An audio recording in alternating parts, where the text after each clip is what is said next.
இந்த யானையை யாராவது சாப்பிட்டது கேள்விப்பட்டிருக்கீங்களா? யானை கறி விற்கிறத கேள்விப்பட்டிருக்கீங்களா? ஏன்னா பாதுகாக்கப்பட்ட விலங்குல இருக்கு. பாதுகாக்கப்பட்ட விலங்குகள் எல்லாமே தடுக்கப்பட்ட விலங்கு லிஸ்ட்ல இஸ்லாம் சேர்க்குது. அப்போ பின்னங்கால்களை போட்டு நாய் பின்னாலதான் உட்காரும். எது இதெல்லாம் பின்னங்கால்களை பின்னால போட்டு உட்காருதோ இந்த விலங்குகள் எல்லாமே இஸ்லாம்ல தடுக்கப்பட்டது. இஸ்லாம்னா மனித குலத்துக்கு தடுக்கப்பட்டது.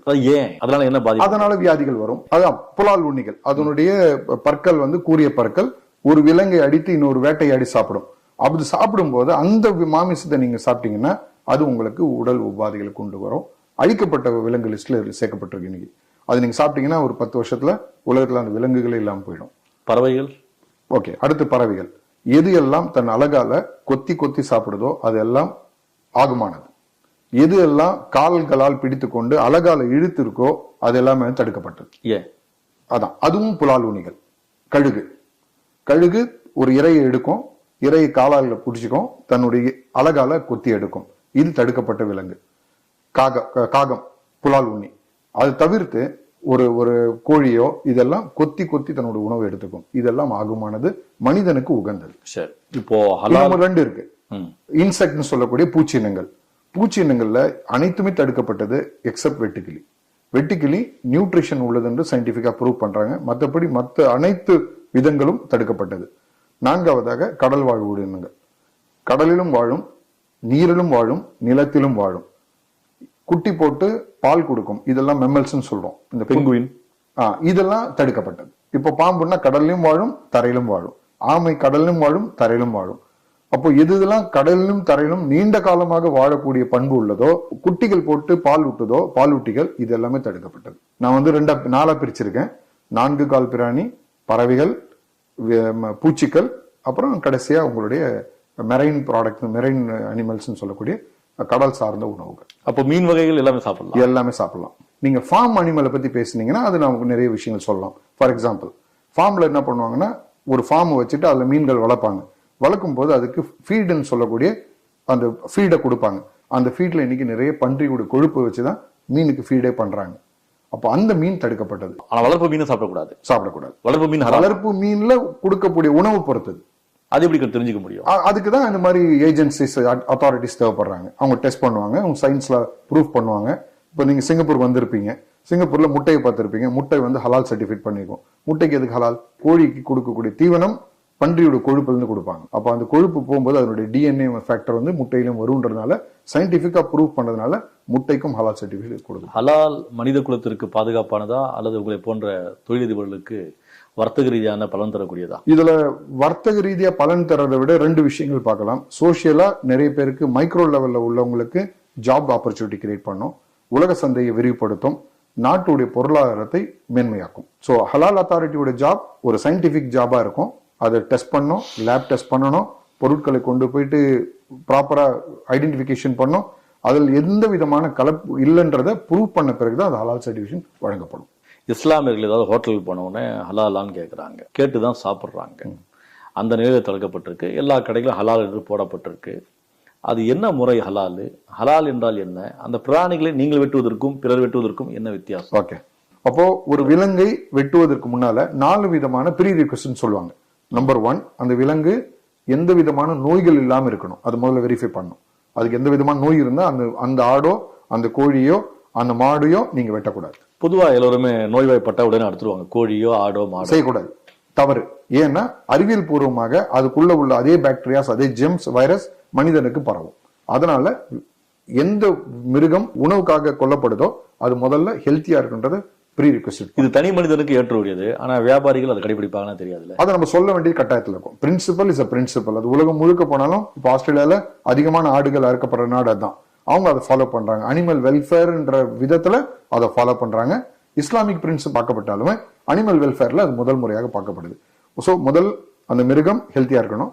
2வது வெட்டப்படக்கூடிய கத்தி கூர்மையா இருக்கணும். 3வதாக வெட்டும் போது அதனுடைய ஜக்லர் வெயின் சொல்லக்கூடிய லெப்ட் சைட்ல உள்ள நம்மளுடைய ஜக்லர் வெயினை தான் வெட்டணும். என்ன வெட்டும் போது என்ன நடக்கும்னா, நீங்க அதுக்கு அறுத்துட்டீங்க அப்படின்னா உங்களோட மூளை இயங்கும். மூளை இதயத்துக்கு மெசேஜ் கொடுக்கும், நான் ஸ்டில் உயிரோட தான் இருக்குன்னு சொல்லிட்டே இருக்கும். அப்போ இதயம் தன்னுடைய வேலையை செய்யும், பம்ப் பண்ணிட்டே இருக்கும். இதுவரைன்னா கடைசி சொட்டு ரத்தம் வெளிவருவது வரைக்கும் அது பம்ப் பண்ணும். இப்படிப்பட்ட அறுக்கப்பட்ட இந்த மாமிசத்தை ஒரு பிளேட்ல வச்சுங்க. ஸோ அது மாதிரி நீங்க வெட்டும் போது வெந்நீர்லயோ இல்ல ஏதாவது ஒரே முறையில வெட்டி கழுத்தை வெட்டும் போது அதனுடைய ரத்த அணுக்கள் ரத்தம் அந்த மீட்டோட இருக்கும். நான் சொன்ன முறைப்படி உள்ள மீட்டை ஒரு பக்கம் வைங்க, இறைச்சி ஒரு பக்கம் வைங்க. நீங்க இன்னொரு பக்கம் சொல்ற அந்த இறைச்சி ஒரு பக்கம் வைங்க. 15 நிமிஷத்துல இந்த மீட்ல இறைச்சியில பாக்டீரியா ஊடுருவும், ஒரு பேட் ஸ்மெல் வந்துடும். நான் சொல்லப்பட்ட விதத்துல வெட்டப்பட்ட மிருகம் அடுத்த 2 மணி நேரம் 3 மணி நேரம் அதுல பேட் ஸ்மெல் வராது. இது சமைச்சிங்கன்னா ஜூசி டெண்டரா இருக்கும். அது சமைச்சிங்கன்னா குழம்புல பபிள்ஸ் வந்துடும். இது இயற்கை science.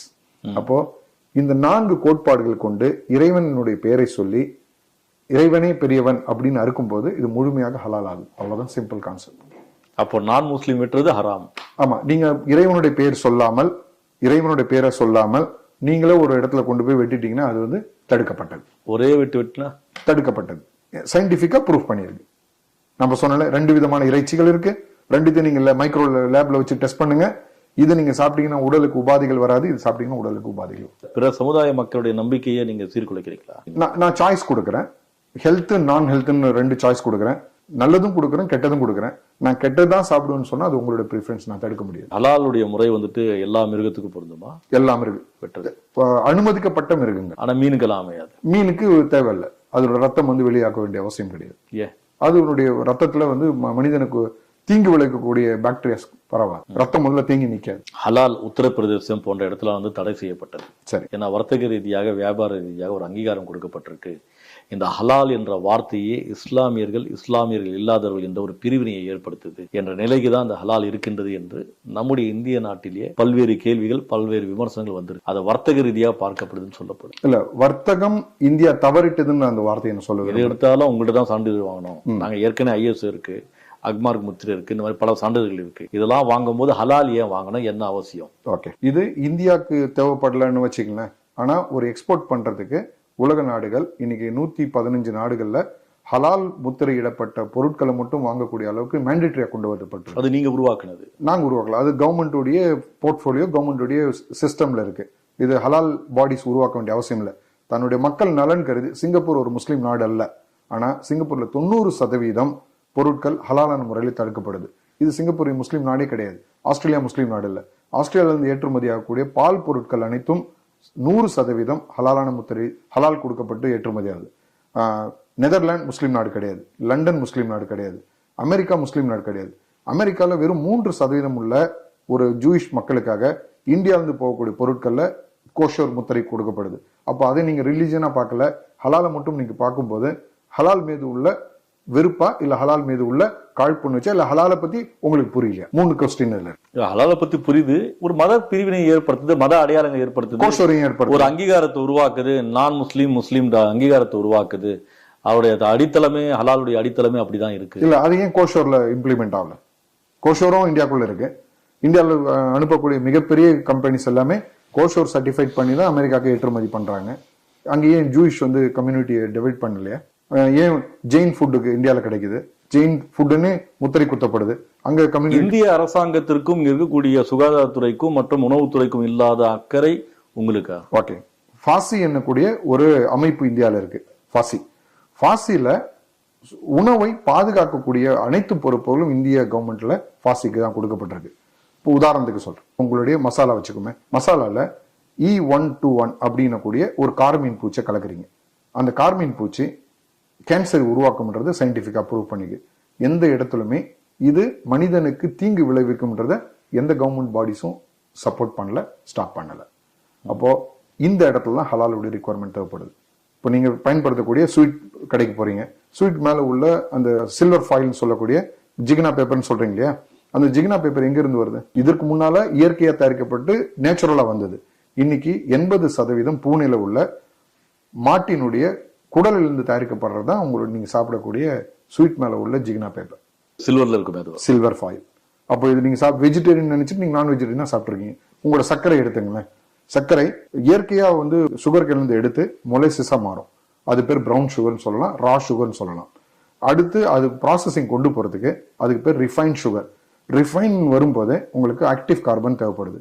Active carbon is nothing but bones, வெறும் எலும்பு கூழ்களால் செய்யப்பட்ட ஒரு விஷயம். இதை கொண்டுதான் பாலிஷ் பண்ணப்படுது. அதனால தான் அது ரிஃபைன் சுகர்னு சொல்றோம். அப்போ நீங்க சாப்பிடுற சர்க்கரை வெஜிடேரியன் இல்லையே. ம். நீங்க கேட்ட கேள்விக்கே பதில். சாப்பிடுற சர்க்கரை வெஜிடபிள் இல்ல. குழப்புறீங்க, எல்லாரும் குழப்பி விடுறீங்க. நாங்க குழப்பல. இது உங்களுக்கு புரியல இருக்கும், சயின்டிபிக்கா சொல்ல வரேன். இல்ல காலகாலமா நாங்க இதுதான் சாப்பிட்டுங்கிறோம். அப்போ இதுக்கு முன்னால நம்ம கல்லுப்பு எடுத்துக்கிட்டு இருந்தோம்.